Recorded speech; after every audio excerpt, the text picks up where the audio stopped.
আসসালামু আলাইকুম। আজ ৩ ডিসেম্বর ২০২৫ বুধবার। আজকের প্রধান প্রধান খবর নিয়ে উপস্থিত হয়েছি আমি আনোয়ার বাবু। প্রথমেই সংবাদ শিরোনাম, এরপর বিস্তারিত।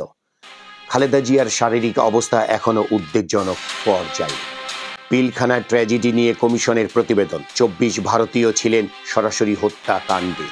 জাতীয় সংসদ নির্বাচনের তফসিল ঘোষণার আগে ৫২৭ থানায় নতুন ভারপ্রাপ্ত কর্মকর্তা অর্থাৎ ওসি পদায়ন করা হয়েছে।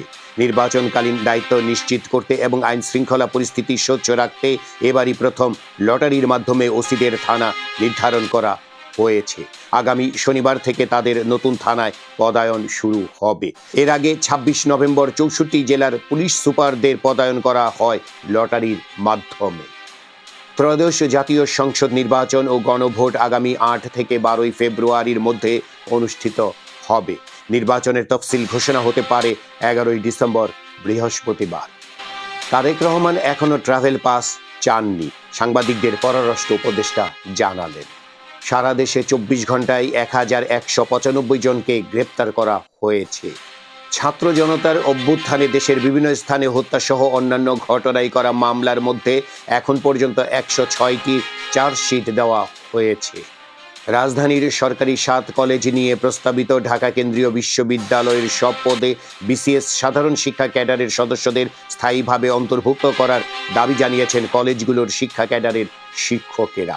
একই সঙ্গে তারা স্কুল ভিত্তিক অনুষদ পদ্ধতিও বাতিলের দাবি জানিয়েছেন। প্রাথমিক স্কুলে এবার তালা, মাধ্যমিকে পরীক্ষা শুরু। বিএনপির উদ্দেশ্যে ইসলামী আন্দোলন বাংলাদেশের আমির এবং চরমোনাই পীর সৈয়দ মোহাম্মদ রেজাউল করিম বলেছেন, আপনাদের পায়ের নিচের মাটি সরে গেছে।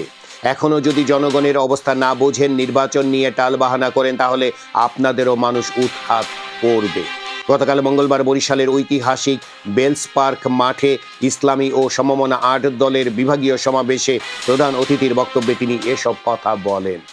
সিরাজগঞ্জে ট্রাক শ্রমিক ইউনিয়নের অফিসে হামলা ও ভাঙচুরের প্রতিবাদে গতকাল মঙ্গলবার সড়ক অবরোধ করে বিক্ষোভ করেছেন শ্রমিকেরা। সকাল 10:30 থেকে দুপুর 12:30 পর্যন্ত রেলগেট এলাকায় এ কর্মসূচি পালন করেন তারা। রাজধানীর কামরাঙ্গীর চরে দুর্বৃত্তদের ছুরিকাঘাতে রকি নামের 25 বছর বয়সী এক যুবক নিহত হয়েছেন। গত সোমবার দিবাগত রাত 3:30টার দিকে কামরাঙ্গীর চরের বড়গ্রাম মাতব্বর বাজারে আশরাফাবাদ হাইস্কুলের সামনে তাকে ছুরিকাঘাত করা হয়। তিনি মুদি দোকানের কর্মচারী ছিলেন। মাদারীপুরের শিবচরে এক্সপ্রেসওয়েতে বাসের মধ্যে ঢুকলো ট্রাক, 3 জন নিহত। যমুনা ফিউচার পার্কের মোবাইল মার্কেট বন্ধ, সড়ক অবরোধ, দুর্ভোগ। নিয়োগ বিধি সংশোধন, বেতন বৈষম্য নিরসন সহ 6 দফা দাবিতে টানা 4র্থ দিনের মতো গতকাল মঙ্গলবারও অবস্থান কর্মসূচি পালন করেছেন স্বাস্থ্য সহকারীরা। রাজধানীর মহাখালীতে স্বাস্থ্য অধিদপ্তরের সামনে তারা এই অবস্থান কর্মসূচি পালন করেন। ফলে সারা দেশে 1,20,000 ইপিআই টিকাদান কেন্দ্রের কার্যক্রম বন্ধ হয়ে গেছে। টিকা নিতে আসা মা ও শিশু সময় মতো টিকা না পেয়ে চরম ভোগান্তির শিকার হচ্ছেন।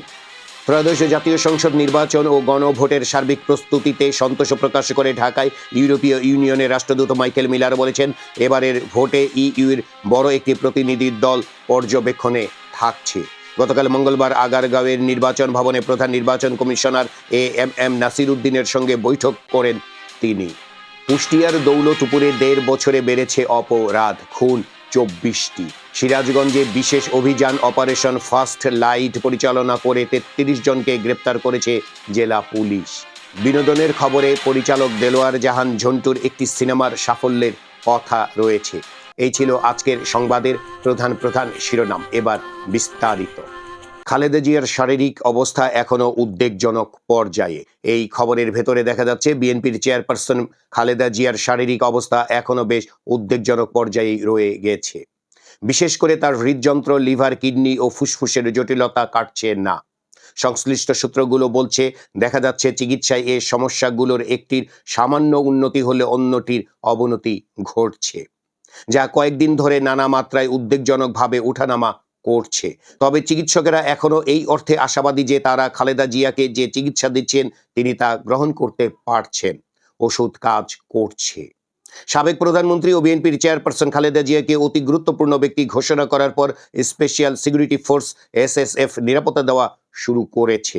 গতকাল মঙ্গলবার বেলা 2টা 20 মিনিটের দিকে এসএসএফ সদস্যরা খালেদা জিয়াকে নিরাপত্তা দেওয়া শুরু করেন। আন্তঃবাহিনী জনসংযোগ পরিদপ্তর জানায়, সেনাবাহিনীর প্রধান জেনারেল ওয়াকারুজ্জামান, বিমান বাহিনীর প্রধান air chief marshal Hasan Mahmud Khan ও নৌবাহিনীর প্রধান অ্যাডমিরাল মোহাম্মদ নাজমুল হাসান গত রাতে রাজধানীর এভারকেয়ার হাসপাতালে চিকিৎসাধীন বেগম খালেদা জিয়াকে দেখতে যান। দেশের একদল বিশেষজ্ঞ চিকিৎসক, যুক্তরাষ্ট্রের জনস হপকিন্স হাসপাতালের চিকিৎসক এবং লন্ডন ক্লিনিকের বিশেষজ্ঞ চিকিৎসকদের সমন্বয়ে গঠিত মেডিকেল বোর্ডের অধীন খালেদা জিয়ার চিকিৎসা চলছে। জানা গেছে, খালেদা জিয়ার চিকিৎসায় যুক্তরাজ্য থেকে একটি বিশেষজ্ঞ চিকিৎসক দল আজ সকালে ঢাকায় পৌঁছাবে। পিলখানা ট্র্যাজেডি নিয়ে কমিশনের প্রতিবেদন। 24 ভারতীয় ছিলেন সরাসরি হত্যাকাণ্ডে। এই খবরের ভেতরে দেখা যাচ্ছে, রাজধানীর পিলখানায় তৎকালীন বিডিআর সদর দপ্তরে 2009 সালের 25 ও 26 ফেব্রুয়ারি হত্যাকাণ্ডের ঘটনায় বিভিন্ন স্তরের মোট 49 জনকে দায়ী করেছে স্বাধীন তদন্ত কমিশন। ওই তালিকায় রাজনীতিবিদের, সাবেক সামরিক কর্মকর্তা, গোয়েন্দা সংস্থার সদস্য, র্যাব ও বিডিআর কর্মকর্তারা, সাবেক ও বর্তমান আইজিপি এবং 3 জন সংবাদকর্মীর নাম রয়েছে। কমিশন বলেছে, তৎকালীন আওয়ামী লীগ সরকারের প্রত্যক্ষ মদতে ভারতের গোয়েন্দা সংস্থার 24 কর্মকর্তা ওই ঘটনার সরাসরি ভূমিকা রাখেন। অভিযুক্তদের বিরুদ্ধে নতুন করে তদন্ত ও আইনগত ব্যবস্থা নেওয়ার সুপারিশ করেছে কমিশন। তদন্ত কমিশনের প্রতিবেদনে এসব তথ্য রয়েছে বলে জানিয়েছেন কমিশনের নাম প্রকাশে অনিচ্ছুক এক সদস্য। কমিশনের সূত্র বলেছে, ওই 49 ব্যক্তি বিভিন্নভাবে ঘটনা ঘটানো, সহায়তা, উস্কানি এবং দায়িত্বে অবহেলায় জড়িত ছিলেন। প্রাথমিক স্কুলে এবার তালা, মাধ্যমিকে পরীক্ষা শুরু। এই খবরের ভেতরে দেখা যাচ্ছে, সরকারের পক্ষ থেকে কঠোর অবস্থান নেওয়ার হুঁশিয়ারি দেওয়া হলেও পরীক্ষা বন্ধ রেখে কর্মবিরতি পালনে অটল আছেন সরকারি প্রাথমিক বিদ্যালয়ের একাংশের শিক্ষকেরা। বরং আন্দোলনে নেতৃত্ব দেওয়া 4 শিক্ষক নেতাকে শোকজ করার পর আরও কঠোর কর্মসূচির ঘোষণা দিয়েছেন তারা। আজ বুধবার থেকে প্রাথমিক বিদ্যালয় তালাবদ্ধ রাখার পাশাপাশি উপজেলা শিক্ষা অফিসের সামনে বিক্ষোভ করবেন তারা। তবে 2 দিন কর্মবিরতি পালনের পর শিক্ষা উপদেষ্টা অধ্যাপক ডক্টর CR আবরারের সঙ্গে বৈঠকের পর আন্দোলন স্থগিত করেছেন সরকারি মাধ্যমিক বিদ্যালয়ের শিক্ষকেরা। আজ বুধবার থেকে রুটিন অনুযায়ী পরীক্ষা চালিয়ে যাওয়ার ঘোষণা দিয়েছেন তারা। এদিকে পরীক্ষা বন্ধ রেখে আন্দোলন করায় দেশের বিভিন্ন স্থানে একাধিক বিদ্যালয়ে ক্ষুব্ধ অভিভাবকদের সঙ্গে শিক্ষকদের বাক বিতণ্ডায় জড়ানোর খবর পাওয়া গেছে। তবে কিছু শিক্ষা প্রতিষ্ঠানের প্রধান শিক্ষক ও সহায়ক কর্মচারীরা মিলে পরীক্ষা নিয়েছেন বলেও জানা গেছে। মাদারীপুরের শিবচরে এক্সপ্রেসওয়েতে বাসের মধ্যে ঢুকলো ট্রাক, 3 জন নিহত। এই খবরের ভেতরে দেখা যাচ্ছে, মাদারীপুরের শিবচরে ঢাকা ভাঙ্গা এক্সপ্রেসওয়েতে বাস ও ট্রাকের সংঘর্ষে 3 জন নিহত হয়েছেন। দুর্ঘটনায় আহত হয়েছেন কমপক্ষে 15 জন। গতকাল মঙ্গলবার সকাল 9টার দিকে এক্সপ্রেসওয়ের আরিয়াল খা সেতুর উপর এ দুর্ঘটনা ঘটে। এ সময় বাসের সামনের অংশ দুমড়ে মুচড়ে যায়। সেই অংশ দিয়ে ট্রাকের পেছনের অংশ বাসে ঢুকে যায়। কুষ্টিয়ার দৌলতপুরে 1.5 বছরে বেড়েছে অপরাধ, খুন 24। এই খবরের ভেতরে দেখা যাচ্ছে, দেশের দক্ষিণাঞ্চলের জেলা কুষ্টিয়ার সীমান্তবর্তী উপজেলা দৌলতপুর। 81.5 কিলোমিটার ভারতের সঙ্গে সীমান্ত এলাকা ও পদ্মা নদীর বিস্তীর্ণ চরাঞ্চল ঘিরে গড়ে ওঠা এই জনপদে দীর্ঘদিন ধরেই অপরাধের প্রবণতা বেশি। গত 1.5 বছরে এ অঞ্চলে অপরাধের হার আরও বেড়েছে।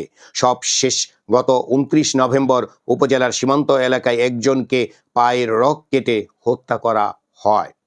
এ নিয়ে গত 1.5 বছরে এই উপজেলায় 24টি হত্যাকাণ্ড সংঘটিত হয়েছে। সীমান্ত দিয়ে অবৈধ অস্ত্র, মাদকও ঢুকছে অবাধে।